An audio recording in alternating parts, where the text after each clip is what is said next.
Hello, everyone. I want to welcome you all to our CAO live event. Thank you for being here. And if you're seeing this as a recording, we're so glad you could join us then as well. So before we get started, we love to hear where everyone's from. So please pop into the chat a little hello to all of us and where you are coming from. Now, today, this is really an extra special event, and I am thrilled to be joined here with these three amazingly talented artists and instructors. And now, not every artist can be a good instructor. So to get someone that is good at art and being a teacher, that is such a win-win, and that's why these guys are here. So I know your screen may seem a little crowded right now, but don't worry, you're going to get close-up views of each of them throughout this event as they will share a little bit about themselves and demonstrate a technique from one of their courses. You may be familiar with some of them, or maybe there's some of them that are new to you, but this will be your chance to get to know them a little better. So after our demonstrations, we will open up the chat to questions. So please wait till the end to ask your questions so they don't get lost in our chat. We realize there's a lot of you here, and we want to make sure that we are able to answer your questions as they come in at the end, but please do direct them to each artist that you are looking to ask the question to. So stay until the very end because we do have some very, very exciting news to share.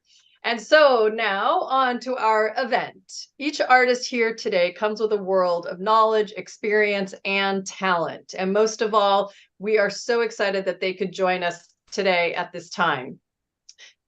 I'm going to introduce each of them, and then they will give you a little bit more background on where they're from and what they're going to be demonstrating. After we hear from them, we'll start our overhand demonstrations where you'll get to see really up close, if you have not taken some of their courses, what they do inside those courses.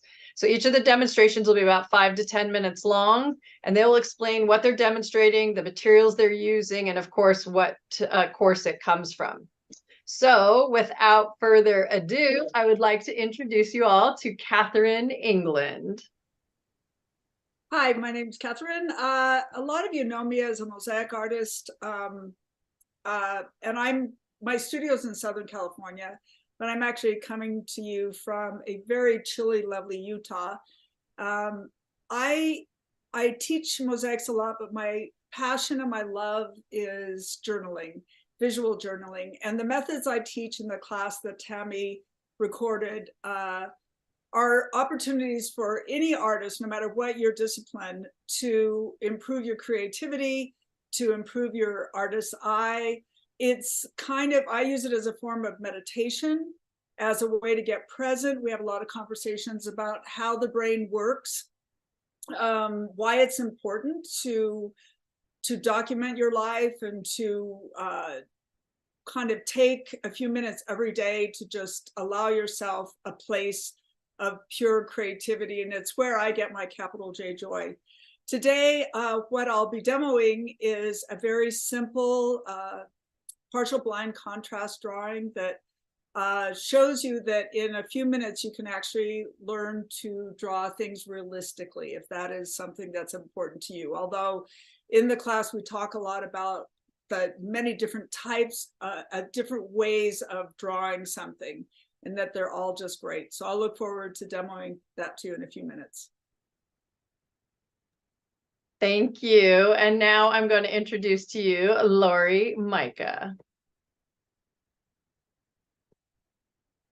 You're muted, Laurie. Laurie, unmute. Oh, I can unmute you. Okay. All right. Hi, everybody. I'm Laurie Mika, and I'm coming to you from partly cloudy Encinitas, California, down in San Diego.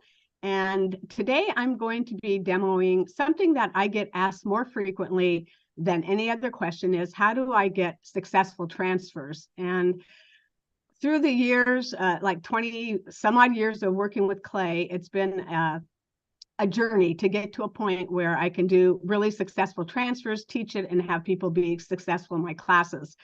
I'm totally an image transfer freak. That's like all my work, especially the newer work that I'm doing, involves really huge transfers. There's so many options for doing things. Even this little necklace that I have on, that's a transfer. So there's lots of possibilities, and that's what I want to share with you today, is some of the magic of image transfers. Oh, I'm so excited. Thank you. And now Sarah Shriver. Hold on, let me get you. There we go. You're muted. Oh. Hi, I'm Sarah Shriver, and I have been working with polymer clay for 30 plus years. And I came to it through the form of caning, which I teach several different variations of ways to cane, but I will be focusing in this little demo on just a little bit of the magic of being able to work with canes and getting multiple images out of one base cane. So very, very kind of simple and hopefully magic, but it a lot of the work relies on these types of techniques in all my classes. So I have several classes and I'll flash them before you when we do the demo, and then I will hopefully have some fun with it. Okay. Very excited. Thank you. All right, so we're going to start with our first demo with Katherine England. And so we're going to put all of us on mute and give Katherine the full spotlight with her camera here and showing us what she does with her journaling. Okay, so in the class that Tami offers, I teach you how to make your own books. I like making my journals out of old books, but you can use any kind of board. I teach you how to do the double Coptic stitch. And then we begin by just starting out with some simple watercolor exercises. We talk about writing, about doing realism. We do some collage, some transfer. We do a little bit of everything. And as you can see, every page is different. It's just whatever shows up for me on that day. Sometimes I document trips. Something's glued shut. Okay. So it's kind of whatever you want to put in it. I really emphasize that this book is not precious. And it's for you to play in and just see what shows up. Recipes, grocery lists, ideas for projects, photographs, ticket stubs. This is the one I'm working on now. Somebody gave this to me, the Literature of England. So that was just a perfect gift. And since I'm in Utah, here's some drawings. I was just in Mexico, so this is one of our favorite places to go. This is just having fun with my grandchild. We do a lot of mechanical pencil drawings. Sometimes it's just playing around. But I'm in Utah, and Utah is known for its saltwater taffy. So I thought it'd be fun to demo saltwater taffy. And so I had never drawn saltwater taffy before. So I had a lot of fun practicing. And so here are some examples of the type of things we learn in my class. Here's a piece of saltwater taffy done with a mechanical pencil. This is a pencil with a little bit of watercolor. This is just using a pen and watercolor. This is just watercolor. And then down here, I played with some colored pencils. In the class, I also talk about all my favorite types of tools. My favorite kind of brush, water-soluble tools to use, when to use them. In my classes, I encourage my students to not use a pencil for the first year as far as drawing goes. So everything we do is just under the assumption that you can't make a mistake. There's no mistakes, that what shows up is the perfect way for it to be. So I wanted to demo a very simple way of drawing. So here's a piece of candy. And it's kind of fun because you're going to have a different angle than me, but basically it's a very simple, almost an oval shape. We have a curved shape. We have some straight lines. And what I talk about in the lesson is how we deconstruct this and we stop thinking in our mind, I'm going to draw a piece of candy, because then your brain tells you, number one, you don't know how to draw piece of candy, or I already know how to draw a piece of candy and it's not going to look like this piece of candy. So the first thing we do is we stop using the word of what it is. So if I'm drawing a dog, I don't tell my brain I'm drawing a dog. What I'm drawing is a series of lines that when I'm done may look like a dog, but that's not the end object. I'm completely, I mean, the end goal. What I'm doing is I want to be present with whatever is showing up at that moment. So the game I play is I pretend there's a little ant crawling around the outline of this thing that's here. And what I'm going to do is mimic what that ant is doing. So let's say that ant is crawling around here. So I'm following the ant. He's kind of going straight. Now he's kind of curving down. And he's curving down. And this whole time, I'm just looking at the ant. I'm not looking at my paper. Every once in a while, I'll stop to see where my pen's moving. And then I go back and follow the ant. The ant's going over here. Then he's coming back. He's kind of going like this. And I'm just following him on his little journey. I'm not chicken scratching. I'm using a very strong movement with my pen. Now the ant is coming down here and then he's crawling up about this high and he's going over. And I'm just not worrying about what's going on down on my paper. I look down every once in a while, but when I do, I stop moving my pen. I'm just following the ant. It's coming down here, kind of goes in around here a little bit. Now he's coming up here.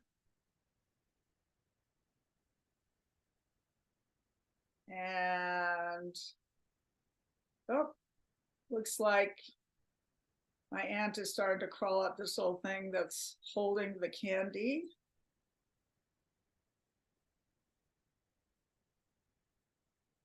And so when I step back, I go, oh, that's really interesting. And I go back to see if I missed any places the ant crawled. He had kind of this kind of comes down like this. And so this is what's considered a partial blind. In other words, I'm looking at it, but only partially on occasion. And it's a contrast line, contour line. I'm only drawing the very specific lines that give the form. Now, if I want to go back, I can shade it. I can shade it with my pen and do some hatching. We talk about that in the class. Or I can get out my watercolor set. We talk about the best watercolors to get. They're my Schminkies, which I love. I always like having the best and most expensive equipment because I'm old and I'm worth it. So this, oh, I've lost my candy. So I might start out, I might decide I am going to paint this. So I'm going to find a nice color. And there's many, I discussed several different ways of applying color. I could just lay down a bunch of water, and I already had a little blue in my brush, and then go back in and maybe let that run and see what happens.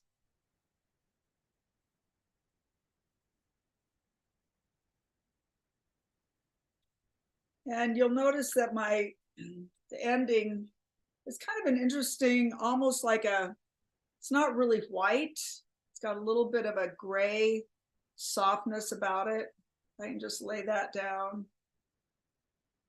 It always helps to place your object and give it a little bit of shadow. And all of a sudden my object is solid because I've given it a little bit of a shadow. And I can make this shadow with my hatching. If I'm using a mechanical pencil, I can create shading with that. I'm gonna, after I let this dry, I can go back in and add a little bit of red because you'll notice there's a little bits of red on there on the wrapper. And yeah, I'm just going to let this dry. I love the color, the way this is moved around. And it's a playful, fun way of drawing what's ever in front of you. You might be at church and feel like I'm having a hard time here. You get out your journal, you draw the back of the person in front of you.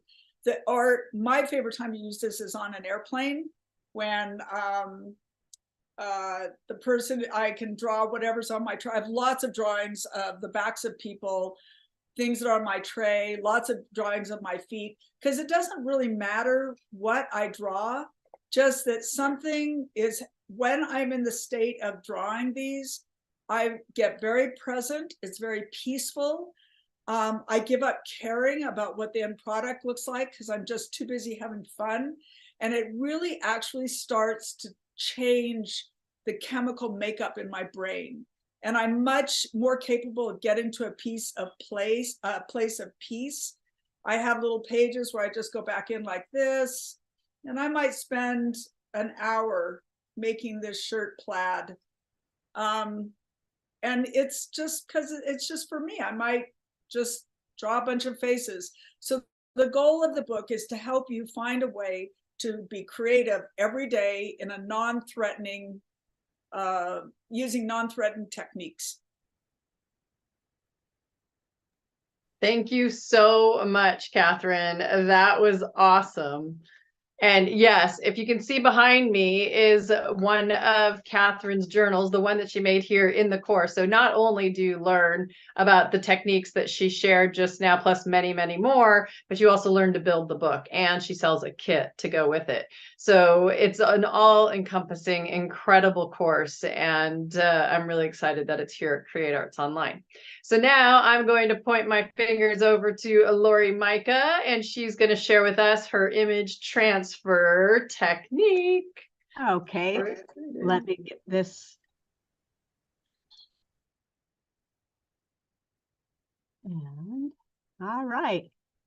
So there we go. An image transfer was used in both of my classes, wall dolls over here and the handmade triptychs over here. And so I find that, you know, beginning a piece using an image transfer really kind of drives the rest of the piece. So, you know, selecting the right image is always important. And these days, I have been very interested in using AI to generate some images. And this is a set of collage images that I'm working on. They're not quite ready yet, but they're all kind of AI generated, and then I've created backgrounds and whatever. The main thing that you want to make sure when you're doing image transfers on polymer clay is that you are using a laser image, not an inkjet. And the reason why is that inkjet is water soluble. And when we add water to the back of the paper, if it's inkjet, it will just degrade. And so using laser is the important thing in all of this. So I've cut out my image that I'm going to use, this little lady right here. I have been inspired by early Renaissance, medieval, and Mexican folk art are kind of some of the influences. So the Gothic arch is in a lot of my pieces, just like in the triptych class. So I've got my a white polymer clay. This is just the Sculpey 3 polymer clay. And because I've been doing such really large image transfers, I've been buying large large packages because I go through a lot of white clay. So I've got my clay, it's conditioned, which is an important part of working with polymer clay that we all know is not fun, but an important part. And so I'm just going to quickly roll out a slab, and this can be as thick or as thin as you want. I hand roll everything. I don't really use a pasta machine because a lot of times I'm working with a larger slab than an 1/8 inch, which is about the largest you can get on a pasta machine. If you had any air bubbles, you kind of smush them. You can use a little scalpel and kind of mush it, get the air out of it, and keep on rolling like that. And there we go. And I've got a pretty good slab for this piece. Make sure it accommodates that, like that. And then I'm going to lay down, I'm going to lay down my image on here. And the important part of doing a successful image transfer is not what I used to do and what I used to teach, which was only successful about 50% of the time. And then somebody in a polymer clay guild told me, Laurie, instead of waiting a long time to start putting the water on the back and removing the image, what you need to do is start doing it right away. So once you get this down on your slab, don't wait too long, get some water on it. I just do kind of a light coating. If I'm using a really, really large image, then I only do a portion at a time. And then if you see any little air bubbles, mush those out. And then I just start this kind of circular motion like this. And sometimes it just comes off wonderfully fast like that in a big piece. And you can see the image start to appear, which is always fun. There is paper out on the market called, it's like magic transfer paper. And you print your images onto that magic transfer paper, and you will always get a really clear, kind of perfect image. And you don't go through this process. It's almost like a decal that goes on the clay. But there's just something about this process that's frustrating, and it makes each piece unique because sometimes you're rubbing off more than you should, or it just makes it feel like it's integral to the clay, not just sitting on the surface. I think that's the part that I like, is that it really feels like it becomes one with the clay and not just an image on top of it. You can see the image is getting clearer and clearer. I'm going to go a little bit faster, but you want to take your time and do kind of a gingerly motion, not too quick, because you don't want to get through to that white clay. Generally using white clay or kind of beige or light color clays, you can do an image transfer on, but the darker that your clay gets, the less vivid your image is, and you want a nice crisp image if at all possible. And once I get all of this paper off, and you can see it makes a nice mess. It really is a fun process though. You know, like Katherine was saying in her journaling, it's meditative. I find this, especially on the large pieces, just kind of, I get into this Zen moment of just rubbing and seeing this image appear, and I just never get tired of it, ever. Okay, and you will get to a point where I know I can just close my eyes and do this, and I know when I'm done, when it feels glossy and you don't feel any resistance of the paper, I know that I'm at the point where I should probably stop, and you'll start to see that the image becomes clearer. But what will happen is that the longer, you know, within the first like 15 minutes of this image transfer, if I put it to the side, what will happen is that the paper residue comes back up to the surface, and you think, oh my gosh, this did not work. It looks terrible. And that's what I used to think. I was like, oh my gosh, I have to really scrape really hard till I get every bit of it off. Then sometimes I come back and I just use a little bit, a really soft like paper towel, and just kind of get the rest off like that. Anyway, going back to what I was saying is you will find that you will get this residue on top. The paper will come back up, and you'll be frustrated that you didn't get a clear image. But one year when I was teaching a class, I did this, and I left the image over on the side of my table, and I came back a few hours later, and what had been all white was now beautiful and clear and crisp. And so the longer that you let it sit up before you start monkeying around with it, it will reabsorb that paper, and you will get a super beautiful, crisp image, which I decided I better just zoom ahead, because I know that this one will end up becoming white over the surface, and I'll show you that in a minute. But here's one, the same image, where I've already done, it's been sitting out for like 2 days actually. So there she is, and she's ready to do the next step. And so doing the next step, I mean, the fun part about using polymer clay, instead of just using these images as collage images, is that I can embed these, embed into the image, and I can also paint around the image, which is something I do once it's baked, because it's easier. It's like painting on a little canvas once these are hard. Sometimes if it's tricky, I will get around the edges with some paint if it's going to be layered on something else before it goes in the oven. But when it's just like this, this is ready to be embedded. And so, you know, I've got some little doodads here to put on her, and I just kind of want to show how I do that. So usually I muck up the really blingy new pieces by adding acrylic paint to it. And the thing I like about doing this process of embedding everything rather than baking this and then gluing a crown on is that it makes it, again, integral to the tile. It's not just something that's just glued on, which can be a mess, and you'll see the glue and whatever. This becomes one with the piece, and so I like doing that. So I'll take my paintbrush, add some glue to the back of it like this, put it on where she's going to have her little crown right there. And then I often will use, I find a pencil eraser is a great way to really set it and embed it into the clay like this. Okay, so now she's got her crown, which everybody knows I'm a crown freak. I've already kind of planned out, I audition the doodads and see, what looks good. And when I'm doing a row like this, I'm just going to add the glue to the bottom. And I'm using Weld Bond glue, which, mosaic artists use. And it's wonderful because it dries clear, it dries quick, it's non-toxic, and it dries. There's just a tiny little bit of sheen to it once it dries. So I'll go back and mop up if I get too much on there. So I put that where it is. And in this case, I'm just going to kind of set it with my finger for a minute, like that. And then I'll go back and embed it.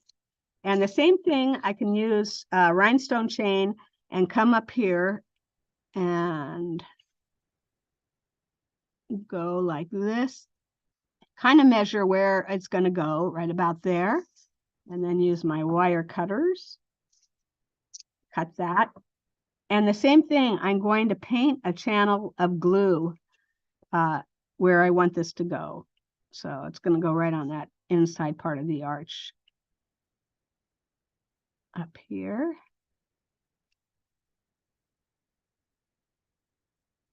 And you can get really carried away with this embedding thing. And I'm using probably a smaller paintbrush would be better. So I'm going to put that here and put it up following the arch like that. Kind of tap it in. I just did something that you shouldn't do, which is I put the glue down before I measured this side. So we'll do a quick measurement.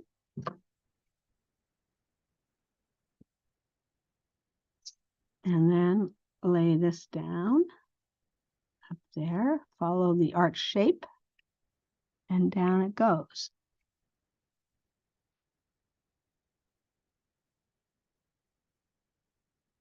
Okay. Get that there. And then I've got one little piece of this that was on the bottom that I'm going to put up onto the top right here. And sometimes, you can use it on the back of your piece as well. And put that where that's going, like that. And then come back and I'm going to set these, sink them into the clay so they're not moving around like they're doing right now.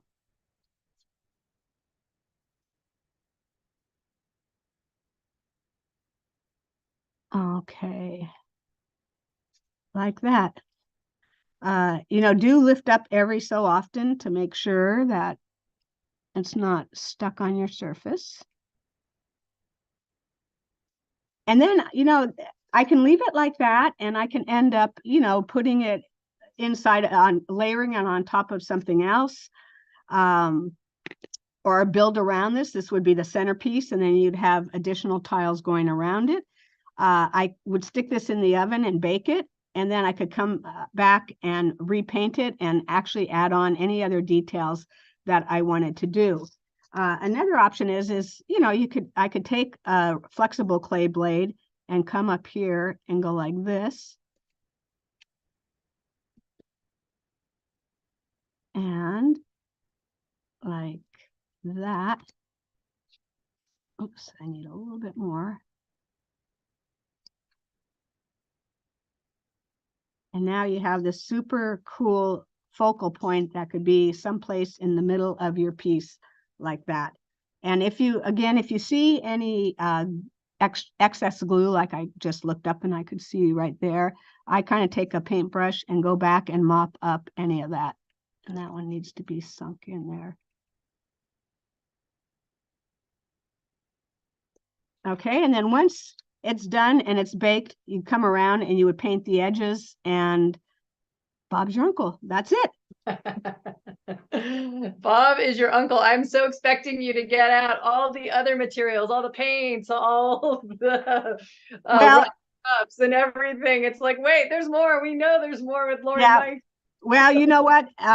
This is a good beginning for what's going to come next on this, like painting. And like I said, there's no end to all the different things that you can do with something like this. And as you said in the beginning, this is all in both of your courses of how to alter the surfaces even more. And it is magical to watch everything you do, taking that white ball of clay and turning it into that, which is amazing. Yes. And you know what, really, when you start thinking about what you can do with images and image transfers, it really, I'm never ever bored or tired of doing this process. And I've been doing it for 20 some odd years. I just love it. So anyway, that's it. Thank you. And we are all the lucky ones that get to learn past your 20 years of mistakes. I mean, come on, the way that you've mastered this technique, and now all the students that get to learn it after you've scraped your knees and bumped your head a few times is pretty awesome. Okay, wait, before you go, I just looked over at the piece that I actually did, the image transfer, and now you can see how the white is back on there and it doesn't look great. And so at this point, a lot of people would be really disappointed with what they got. So just put it aside, give it an hour or two or overnight, and you'll be amazed. You'll get a sharp, clear image. Okay. Yeah, and we can show it again, Laurie, in a little bit, just throughout our session together to see as it changes. Yeah, it's only going to get worse. In the next hour, it's going to get worse, but then after that, it starts reabsorbing and gets much better. Awesome. Okay, that's it. Thank you. Well, as I'm about to introduce our next artist, I just want to show you the beautiful jewels that I am wearing that I get so many compliments on, and my bracelet only comes from this one next artist who it blows your mind with other magical ways with the same product, that same ball of clay. This incredible artist that we were so lucky to be introduced to through Laurie Mika is Sarah Shriver, and show us your mind-boggling, amazing ways that you master that stuff. So I'm going to turn it over to you now. Oh, yes. I had intended to put you in my desktop. Here you are. Come on. Sorry about that. So I have several classes with Create Arts Online, and they all consist of building canes. And a cane is polymer clay rolled out into something where the image goes all the way through the thing. So in the first class, I think we did is a fishbone class, and we made a bracelet, and Tami flashed the bracelet that she's wearing. But you can see right here, it's kind of an architectural go together. We build very simple shapes and cut and manipulate the pieces to come together to build a cane, which can be extruded. And then we go all the way into drilling and putting elastic in it to get yourself a one or several polymer clay bracelets and or earrings. And then the next class, we kind of focus on building canes with various color blends, the Skinner blend, named after Judith Skinner. And we build, again, it's a constructed image based on one stack of Skinner blends, repeating and repeating and repeating. And then there are lots of variations that can be made of those. I'm going to demonstrate one of the variations, but just as a last, I guess this is sort of a fusion of both of those classes. So we're going to build this combination. This class has a little more to do and more in-depth using color and a little bit more of color theory. And we end up with finished pieces to be jewelry. So my little demo is just playing with the idea of the clay being blended, and I just scooched my machine over so I can actually do the blending, because that is something that has potential for infinite variation. You're not going to be able to see it in the machine, but you'll be able to see it as the blend happens. So the idea is that I'm going dark to light. I create a shadow, and that shadow helps me build a graphic that has some dimensional quality. So that's what we're doing here. We're building a blend, which has a highlight and a low light. I don't need to be on that thin setting. So let me just go quickly, just to show you how those pieces coming together will eventually start to mix with one another and give us a smooth blend. So you can see it's starting to come together into a smooth blend. So that is really a very basic part of what I use in all the color classes, is building up a blend of colors and working with a stack of blends to create a cane. So this is a cane built of a stack of various green blends. Yeah, so I just stack them up together. We're gonna do magic. And from my studio kitchen, what you do is you take that stack of blends and you reduce it.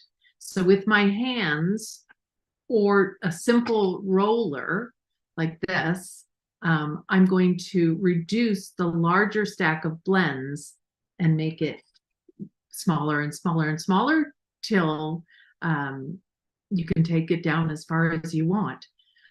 So I have cut off a piece of that, and I'm just going to put it together to create this particular graphic.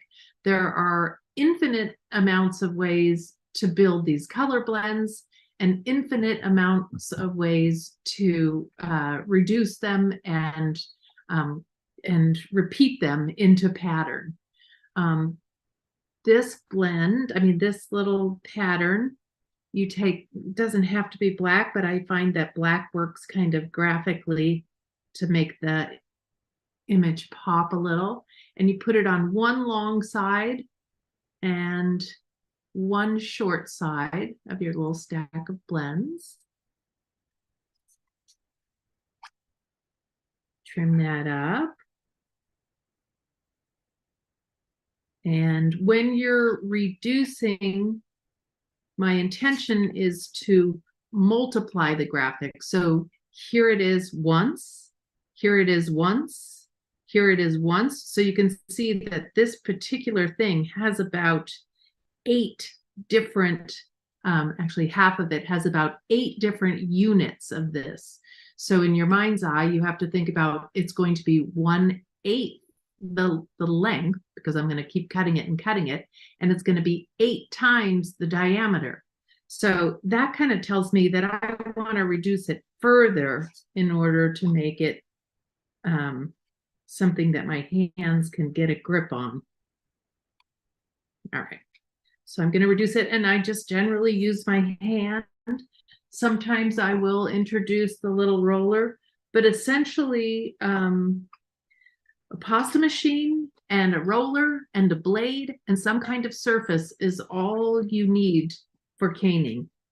There are very specific tools, but only 4 of them. So you don't have to go real crazy. And I'm stretching my palm out so I can just kind of strike it, and I'm tugging on it. So I'm stretching it as I'm tugging on it, and I keep flipping it in all the directions so it comes out fairly evenly. But I want to reduce it a bit further, and so it's a bit longer so that I'm able to cut it and end up with 8 pieces that I can work with. All right, I think I'll call that. A lot of times I let the surface area where I'm working determine the length, and I think we've about maxed out our surface. So the first thing I'm going to do is cut it in half. Actually, the first thing I'm going to do is cut the ends to make sure that I'm looking at 2 clean ends. So these little guys just got cut off. Then you can measure and cut in half, or you can eyeball and cut in half. And honestly, I would say that they come out about equal. Half the time when I measure, I'm better off with my eyes. Anyway, so in order for this graphic to work, the little black line has to come between every piece. And the way we do that is we make this L shape, and there's black on all the lower sides, or all this outside. And when you look at the inside, no black on any of it. So that's your little key as to making that work. So I'm going to lay it together. My measurement was a tiny bit lame, so I'm just going to trim that off and pretend that it was perfect. And then I'm going to get that nicely seated on there so they're really stuck together. And then I'm going to cut it in half again. And I'm going to nest it, just picking it up right as it was, and nest it so that now I've got 4 of those repeats. And then I'm going to do that one more time. Cut it right in half.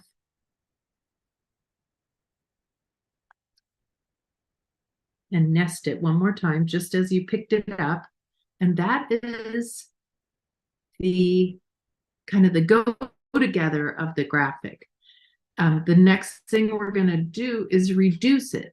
So if you look at this shape and you think, well, how am I going to reduce it? It's all full of corners and angles.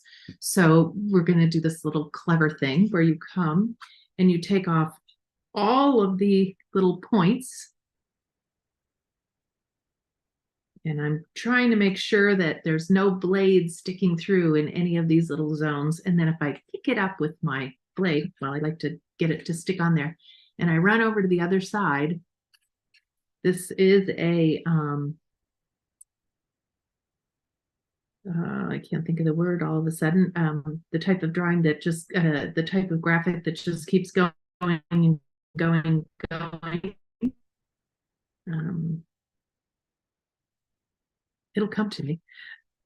So, and I'm going to do that same maneuver on the top and bottom. And these, you can see how this shape is going to be mirrored here. Here's the thing, the first angle, the second angle, and then a little hiccup. Down here, we have that first angle, the second angle, oh, and a little hiccup. So it's going to go together nicely. And you can just kick it up and then take it. And now we have a rectangular form, which is easy to reduce. The process of caning does have a lot of drawing out and reducing. The caning uses the terminology millefiori from the glass. And in glass, they would put the canes together and bind them, the glass canes, make it molten, and actually in the olden days run to opposite sides of the room to get it to stretch out. So this borrows the terminology from that process, and the sort of the physical reality is very similar. However, the body of the clay is obviously extremely different than glass. So we have the ability to work on these canes. I have some canes that are 15 years old, and you can still, as long as you haven't gotten them hot or exposed to, well, really exposed to heat primarily, they remain pliable. They will dry out to some degree, but you can usually breathe life into them anyway. So it's kind of wonderful. They're not set until they're cured in the oven. So you have all this room for manipulating them. Now I'm going to try and get it to move a little quicker and reduce it a bit further.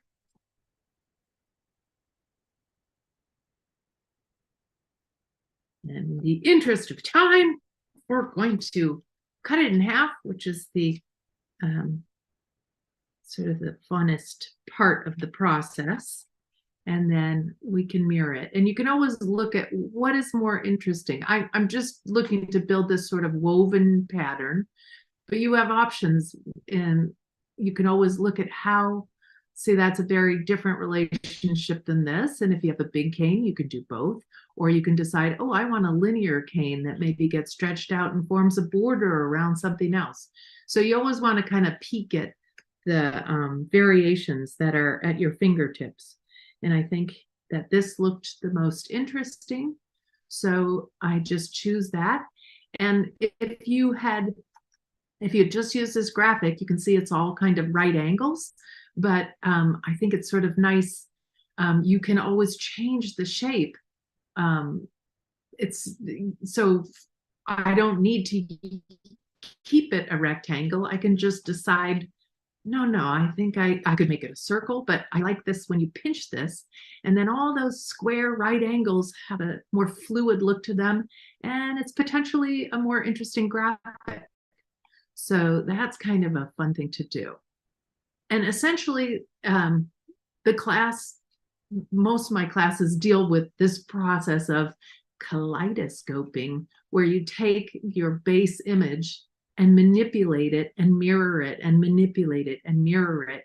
And you try to build up a series of things that are related, but different from one another. And primarily I'm making jewelry, so that would make a nice strand of beads or whatever if you have various images happening. So that's essentially my little trick for the day. And it is an amazing trick that in about 10 or 15 minutes, what you all just saw happen. And with a little bit of practice, I promise practice, you too can have your own kaleidoscope caning in polymer clay. So those are our demos for today, but we would love to answer some of your questions, and some of them have already come in. So I'm going to dive into the ones that have come in, but if you still have some questions that you haven't asked yet of our artists or any of us here, please put them in the chat, and we would love to answer them for you. And then we have a little announcement at the very end. So the first two questions that came in were for Laurie. One of them was, what's the type of glue that you were using? The type of glue that I use for everything with my polymer clay needs is Weld-Bond glue. It works great. I know it's not what most polymer clay artists, they use polybinder, I don't know what they use, but this is what I use, and it's worked for me. And so that's it. Yes, Sarah. Sarah. Did you bake that then? So you're putting it out before it's baked, right? Yes. Our friend Lisa Pavelka, somebody said, no, you can't. It doesn't go to high temperatures. I've used it for 20 years and never had a problem. It works fine. You know, we only bake it, 270? So it's not that bad. Right. And then the other question, Laurie, was what was the thickness of the clay you did for the image transfer? It's it's a good like a 1/4 inch, close to a 1/4 inch. It could be any size you want. Like we saw Sarah using the pasta machine and getting those paper thin slabs. You could do that image transfer on super thin or a 1/2 inch thick. It's totally up to you. And then one other question, Laurie, can you use this transfer technique with magazines? Can you use Primo or Cato for transferring images? No, what you would want to do is, well, number one, you got to make sure it's not a copyrighted image. If you're taking it from a magazine, that's always important. Number two, what I would do is, if there was an image I really liked, the magazine is coated, that paper is coated, and so it would interfere with the transfer process. So you need a laser copy. And so what I would do is take my camera, take a picture of it, and then print out the picture on laser paper or with a laser printer. Do you still sell the images in your Etsy shop? I do. The latest ones I did were all the royal animals with crowns and whatever. And all these ladies are, I've got a couple of different sheets that I'm working on, and they're not quite ready for prime time yet, but they will be in my shop pretty soon. And then they're asking, can you use Primo or Kato for transferring images? You know, I always pretty much stick to Primo or Sculpey 3, and I would imagine I don't really work with Kato. Sarah might be able to, I don't know if she would have an answer to that.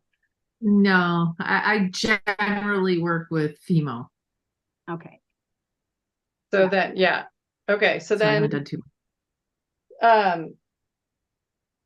And then someone's asking, Laurie, can you elaborate on how you use AI? How I use it? Well, yeah, I use a program called Midjourney, and you know, I feel like it's painting with words. You know, you use text prompts to generate an image, and sometimes it takes 25, 30 attempts. It can be super frustrating because you can't exactly get with your language exactly what you're looking for. And sometimes things pop up that you never even imagined. And once you have an image, I can use the exact same text prompts, you know, in an hour, and I can never get the same image twice. So I love that about it, that they're unique in the sense that, you know, they'll always be a little bit different, you know.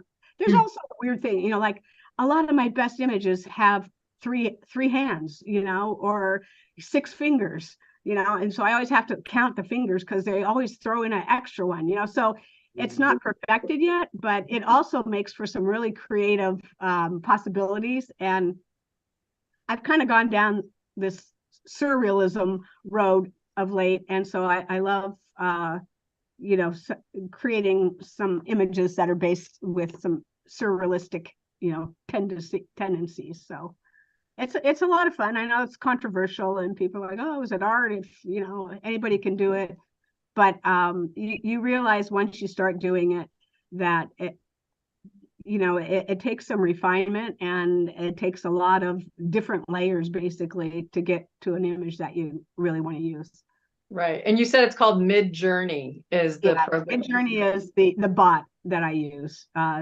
It's the platform is Discord. I would never have done it unless my son and his girlfriend, who's a graphic designer, said, "Oh, Mom, you're not going to believe, you know, the art you can create. It's unbelievable." And so he set me all up on it, and then I just have, you know, I just have loved it. I really have loved it. Yeah. So Discord is the platform, and Midjourney is for the art. Bot. Yeah, the bot. Yeah. Does anybody else have any questions, or is there anything the three of you would like to add to this afternoon before we start to wrap it up? We can't believe we've been on here just about an hour. This is unbelievable how fast that went. No, but you know what? I have to say how much fun it was watching Sarah do her demo. You know, she's like, I really enjoyed watching Katherine do her demo, and you. Yeah, so yeah, right. And I love Katherine's, and I've been around Katherine, and we've done, you know, she's journaled in my journal and whatever, and I love her technique, which makes it really easy for people and accessible to draw. And mostly everybody's afraid of drawing, so it's a great way to get people over the fear of not creating a perfect thing. But the caning always is amazing to me because it's just totally not in my realm ever. You know, the very first caning class I took was at the clay factory in Escondido a gazillion years ago, and we made a checkerboard cane, and that was the one and only time I ever made a cane. So I appreciate the expertise, and your development of those kaleidoscope canes are just amazing. Thank you. And Laurie made a really good point. There's a great deal, when it comes to drawing, there's a great deal of fear. And that's the one thing I really work hard in all my classes, is to get that goes away really, really quickly. And people tell me that a lot when they take my classes, that they go, I just never in a million years thought I could do this. And it happens in a matter of minutes. And also, yeah, watching you two, I want to go buy polymer clay and start making 3D stuff. It was so fun. Thank you. You guys are great. Yes, it was all This has all been so great. And as many of you may know, I am a mosaic artist. And when we started Create Arts Online, much of the materials that were used by the artists were very unfamiliar to me. And now I have a plethora of mixed media materials. Love working with the ones that I do. When Sarah comes and shoots her courses, my mind is always like back into some kind of pretzel, trying to figure out how she does it. And Laurie's taught me how to use rub and buff on polymer clay to create little words. And I have that journal back there full of stuff from Katherine. So it's all so doable and achievable and gratifying, learning from you guys and the rest of our artists here at CAO. So on that note, I want to say that, as we all know, here in the States, this Thursday is Thanksgiving, and it'll be a time where we can all be together with some family, some friends, some maybe babies will be born, and grandmas will be made again. Babies will be born. And it was a time for us just all to be grateful for everything that we have here and that what we're able to create. So with the start of the holiday season, we also know it's time to shop. So this is our announcement that this Friday, starting very early in the morning, you'll be receiving an email to start our Black Friday sale. This is the only time that our courses go on sale for 15% off. They'll be on sale till Monday at midnight. So scoop up as many courses as you like with this deep, deep savings, and then watch them whenever you can. Don't feel like you have to dive into them right away. Take your time. They're always there for you day and night. These amazing artists will always be there by your side, teaching you step by step how to do their processes, and then go back and watch it again and again. So this Friday, Black Friday, starts our sale. Like I said, 15% off. There'll be no bundles for sale because everything is 15% off, and that's what our bundles usually are.